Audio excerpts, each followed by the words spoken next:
Tokkummaa Ilmaanii Oromoo tokkummaani humna tokkummaa.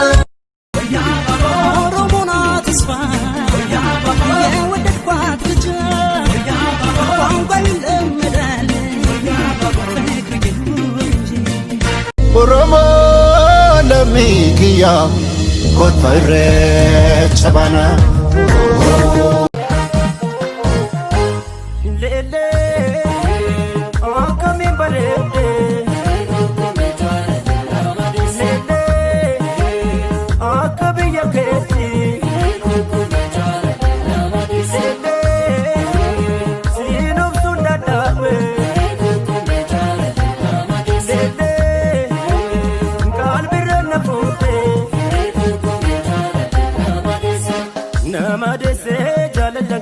namadese algebatim እንደመወዳት እንደ ነፍሴ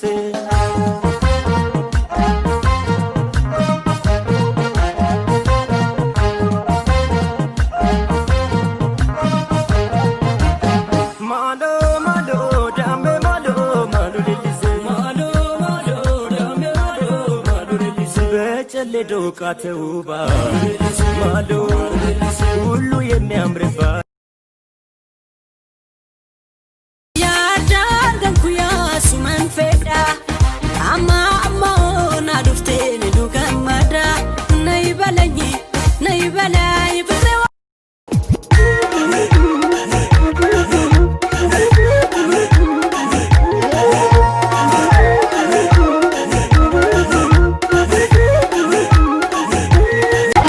inni aanaf daga walli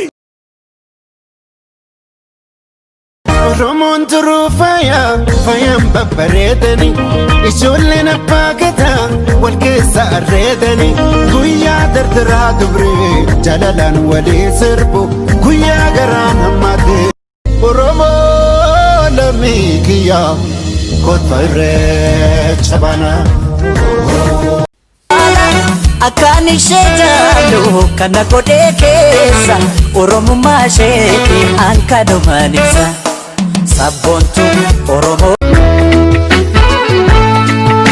Addaan baanee nafni ajigaa koo sirra seenyuun na beeka gobaa koo kan darbe sambadii sisittiin kaasu nattiin kaasin wanna yeroo honno gootee isa yaadee sammuun gaabbiin.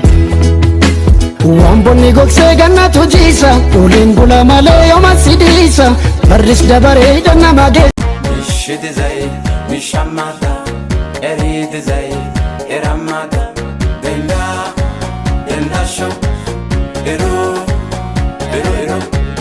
Taramano wa chapo isede basa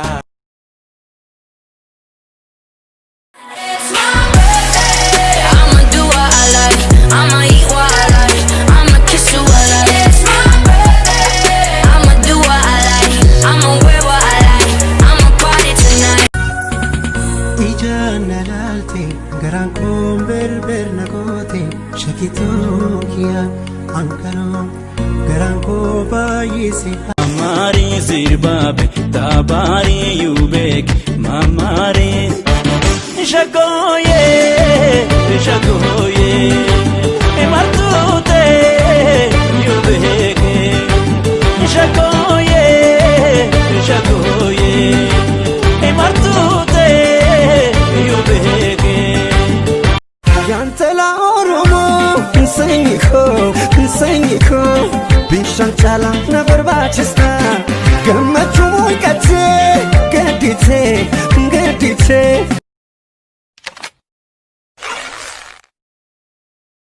Peace up, A-Town down.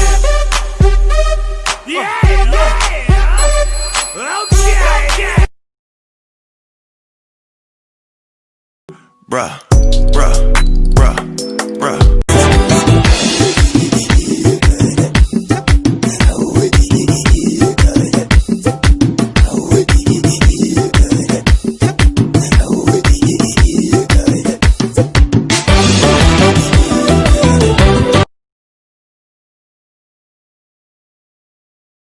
Prove me me wrong, but I don't think that there is a single person who looks better with a side part than they do a middle part.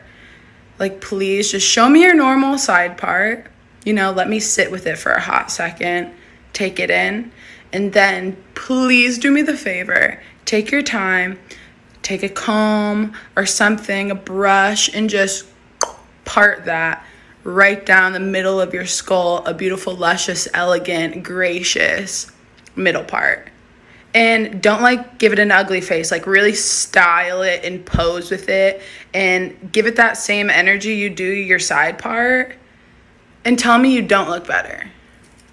Again, I'm willing to be proven wrong, but I think the middle part is just far more supreme.